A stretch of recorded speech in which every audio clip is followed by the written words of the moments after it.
All right, welcome back to chapter 3. And in this, we're really discussing, like, really what is art about, its themes. And what's interesting is you think, oh, well, art can be about anything.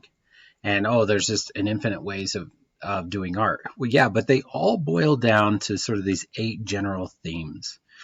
And these themes in art are sometimes what an artist will spend their entire careers looking at and sort of I guess trying to answer personal questions about.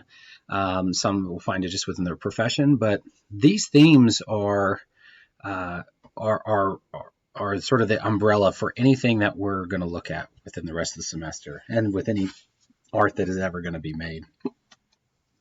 So these categories are the sacred realm, political, social, storytelling, and history, the here and now, or the everyday, sort of like the mundane, the human experience, invention and fantasy, natural world, and art about art, right? Just this commentary about. So this is a pretty quick chapter. We should be able to roll through this pretty quickly. So the sacred. We talked about this a little bit already in the last lecture, but works in this category. Question, who made the universe? What is our purpose in life? Where did we come from? These are all really big questions. And so that art, giving tangible to the untangible, this becomes pretty important, right? This searches for a role in relationships of the sacred. It allows us to sort of add sort of an honor to it. It envisions that tangible world. It helps us also create a dialogue and a conversation with the question and questioner, right? So let's say it's a religious piece and you're not necessarily agreeing with that religion. Well, you still get to have that sort of common dialogue with them by the image that they make. So when the artist makes that, you can say, well, yeah, I see where you're going, but not for me, or something like that. So let's look at some examples of this. All right, we have the interior of the Sainte-Chapelle Chapel in Paris, which is just a few blocks from Notre Dame. This chapel was actually built as a private chapel, and it is, to me, the most stunning, especially when it comes to stained glass work, because what you see there, and the YouTube link will give you a lot better imagery of it too, is a very sort of small, intimate chapel, but with these high ceilings and exorbitant amount of stained glass that just illuminates the entire place. I mean, it's kind of like walking into sort of an outdoor. You think of like an outdoor pergola or something where you're surrounded by light. Well, this is indoors, and it's, as you can see the gold and the gilding and the candle lights and that sort of thing. But then it's all these walls of stained glass. So pretty magnificent, pretty easy to sort of feel a power or sacred thing in this space. Right, works will show sort of God and goddesses, the spirit and nature that I just mentioned, but they can be represented by any medium.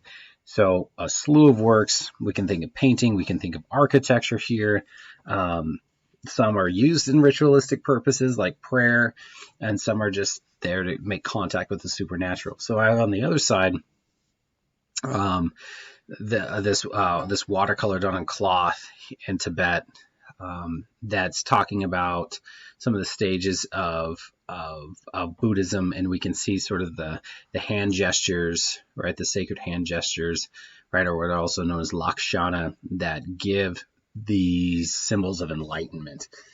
But this is also used as sort of like as a teaching sort of moment. It's, yes, the images can be viewed as beautiful in their own way, but they're created to sort of help spread the word, but it helps spread the practice, right? It's made for a teaching, and you can, if you're into this, you can read even more about it in your book. All right, political and social.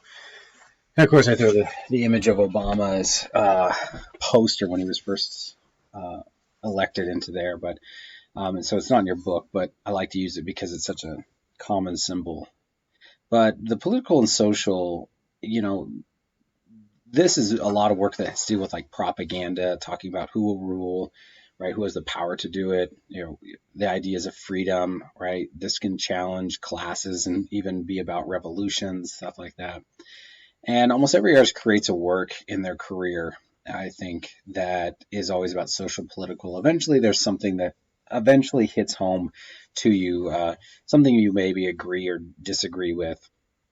And it's pretty easy to sort of pick out pivotal times in history, even in your own life, that you realize that you want to spend a little bit more time on, and maybe attach yourself a little bit more purpose. And so, using this poster as an example, this is created by Shepard Fairey, and he was a street artist, pretty well known, but he used his sort of passion of wanting to see what he felt like was the right change in the world, and created this poster, which really motivated the younger vote at that period of time in 2008, and sort of just spurned this whole sort of campaign that helped former President Barack Obama to be elected.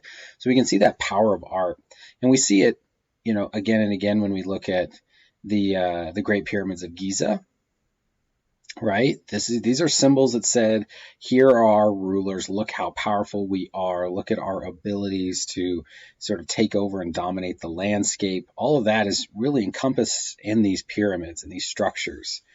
We'll talk about Egypt specifically later in the art history portion of this course, so I won't go into too much detail with what it is, but that's what we're seeing here, symbols of power. Art reflects how order can be maintained, right? This is like, if somebody is able to create something like this, you probably are going to say, wow, they must intellectually know what's going on. They must have the power, the money, all that kind of makes them sort of this supreme individual, all right? And societies created what they thought was the most important ideals they wanted to express. And so we have on the right, Lady Liberty leading the people. Now we think of liberty, right? Well, that was the gift. Our Statue of Liberty was a gift from the French, and has been a symbol for them a lot longer. And the YouTube link there gives you even more sort of a dive into this piece, because this piece was censored because it was about French Revolution. We see anybody and everybody, even small boys to businessmen to those of minority, right, coming together to say, we need change in our country. We need something to be different, right? And so they have this symbol with Lady Liberty, and she's even wearing a commoner's sort of cap just to sort of like associate. But they're going to storm the Bastille, and they're going to take over, and they did. That's part of their history. So this piece was censored for that specific reason, because it was painted before the event ever happened, but nonetheless, it happened. History and stories. All right, so we create works that focus on passing down information. I list the deeds of heroes, lives of saints, folk tales, genealogy, but anything that is meant to be preserved or wanted to be preserved, right? These works are created from this.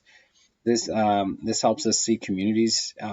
This is what they wanted to create. This is culturally what they decide is going to be iconography or iconographical to themselves. It speaks to our past and how we record what is important to us. Without it, nothing would be known of the past and our origins. So these marks become very, very important for how we remember what has come before us. And so a great example of that is, every culture recorded their stories, and these works give us ideas on their lives, their practices, even how they went about making art. They're meant to tell stories, but and sometimes for just those who are privileged, but eventually, you think of it, if it's on images, then, well, anybody can pick this. So art's a very sort of democratic way of getting information out there. So before the written language, or before too many are illiterate, powerful images. And what we see here is a story that's very common in India. And what we have, if I remember some of this correctly, is that we have the hero, and he's right here. He's being assisted, so Rama, and he's being assisted by a god Lakshmana, and they're bound by the snake arrows that have been fired from this guy who's assumed power, and he has stolen the love of Rama. So he's come to get into the palace and take her back. And so here he is, the sort of the antagonist of the story, and we see this in scenes, and it's actually meant to be read from the right, moving up to the left. and then down and then back through. So that's how these sort of like panels are laid out. I mean, when we look at this, it almost looks very much like a comic strip that then opens up to another frame and another frame. So, I mean, maybe there was something there in how our own comic books sort of formed how they were going to tell a story, but that's what's happening here. The here and now, the everyday, right? This is images that, like we looked at earlier with the park bench that had leaves stuck to it with the layers of paint, right? Images of the mundane or daily, how we go about our lives, how we play, we fight, we celebrate. You can think of documentaries, right? Or the best way of this, photography is probably the biggest one that could come to mind, right? And so we have here some great examples. These works themselves are not dramatic in their compositions. When we look at the one on the left, it is meant to be sort of viewed as just an everyday reoccurrence. It's sort of quiet and simple. It was used probably as a teaching device to other younger girls. Like, this is how you need to go about your practices, in order to get married and such. You can imagine that being a part of their education, but it's just a scene of everyday life. Now, in contrast with that, you look at this and say, well, how is this about everyday life? I mean, we can look in here and we can say, okay, well, I see the Statue of Liberty, some sun-kissed oranges, right? We can recognize some of the things, but this seems to be about maybe more expression. Well, Rauschenberg is working at the end of the abstract expressionist era, and he doesn't want to make work like Jackson Pollock, who's dripping paint. And so he's walking around his building in New York, gathering up detritus. He's using magazines with the images already prepared and sort of making these images into silk screens and printing them onto the paper in sort of a collage type manner with these rough strokes that really are very little to do with expression and more about the idea of, well, why do I need to draw an image when there are already so many images around me? So if you're interested in this sort of style, you should check out the YouTube link, because Rauschenberg's actually one of my favorite, most influential artists of my career. And his sort of concepts has some great insight there on that link.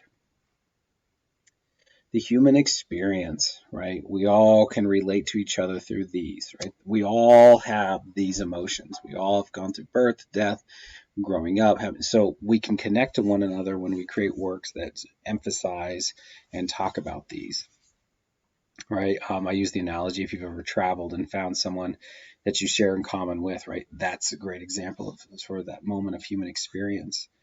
Right? And art is embodied with emotion that comes from the artist's mood. At that point, art can be made to release emotion and pain, to offer healing, to speak out, self-expression, and worth. And one of the greatest examples of this is Frida Kahlo. If you've ever watched the movie with her, Selma Hayek plays her. And if you've seen that movie, you know a little bit about her life, or maybe you've read about her. But she was in a horrific bus accident as a younger woman, and was impaled through the hip, out through her back, and from that had so many internal damages that being in the hospital, that's actually when she learned how to paint and picked up painting. But it also it pretty much destroyed where she could not have children.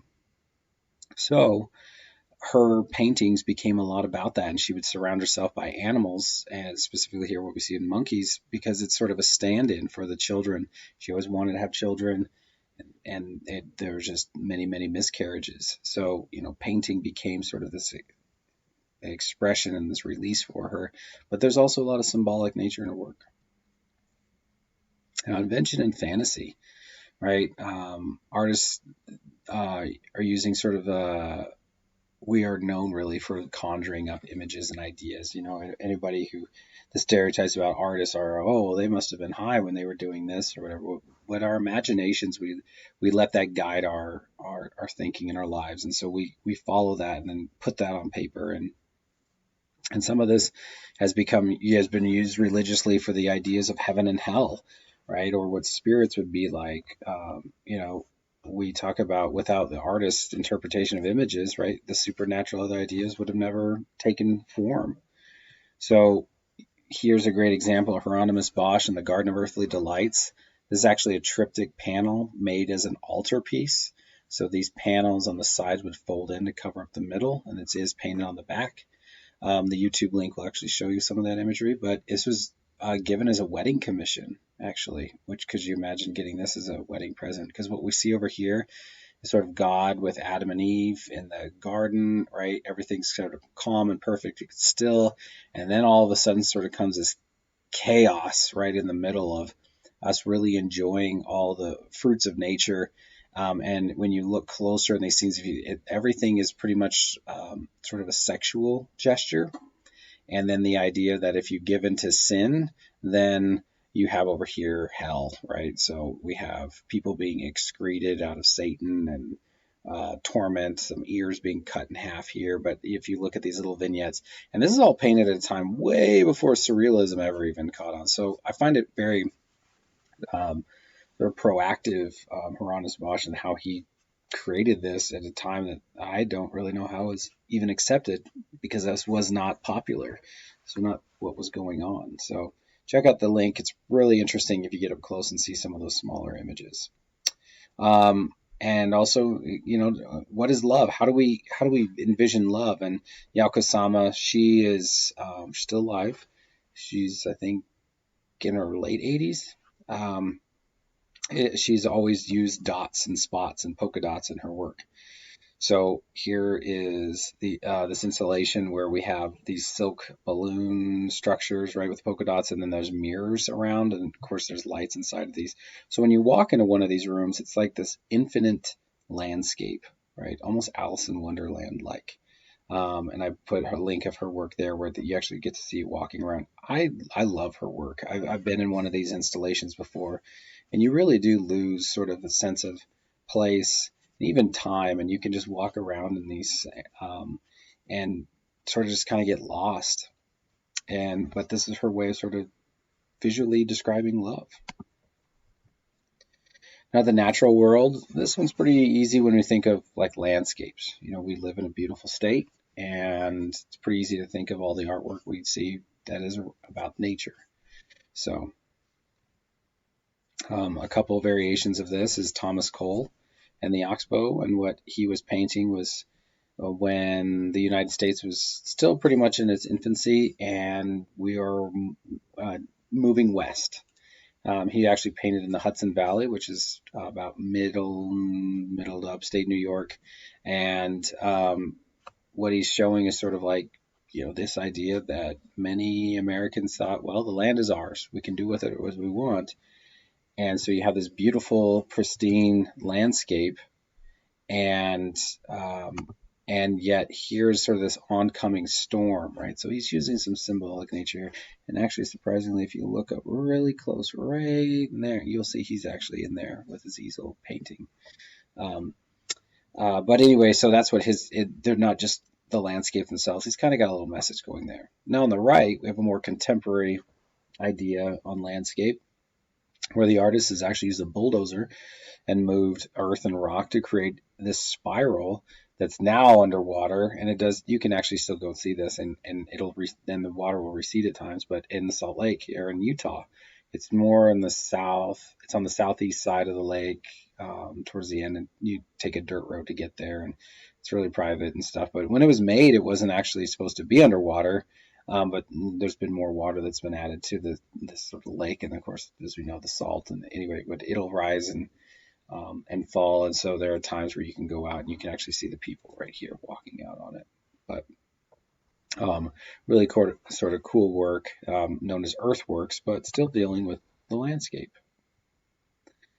Now, art about art is kind of awkward. It deals with appropriation, and some of the best sort of visuals I could give you are probably Andy Warhol, who's sort of copying Campbell soup cans, or very common marketable objects and things like that. So there's this lot of appropriation, but it's also, you can talk about art from the past. A lot of artists use previous art historical works when referencing theirs. So here's a great, if you know of Hokusai, who did the wave. This is the most probably famous Japanese print, and it's a big old wave. Anyway, this is one of the prints from that series of the Mount views of Mount Fuji. But what we see here is, just sort of this windy, blustery day, right? And then a contemporary photographer's take on it, where we have a natural scene on the left, but on the right, we see this more industrial, this man-made landscape. So you get to compare and contrast, but he's set up, Jeff Wall has set up the one on the right so he can imitate and use the composition on the left to kind of give us a basis or a grounding of where he's coming from in art and what he maybe wants us to look at, and use that sort of compare and contrast. I think of these two pieces side by side is kind of like when you're sitting in the dentist's office as a kid and there's those highlight magazines, and it's always like, can you find, the three things, or, and you can like spot what's different about each work. Here you can see the city in the one on the right, where the one on the left is just mountains and such. We see just a typical path on the left, but on the right, the way it's sort of skewed and how it's manicured in a different way, and business people versus, other commoners. So anyway, that's how artists can use that. So that concludes chapter 3, and I'll see you again in chapter 4.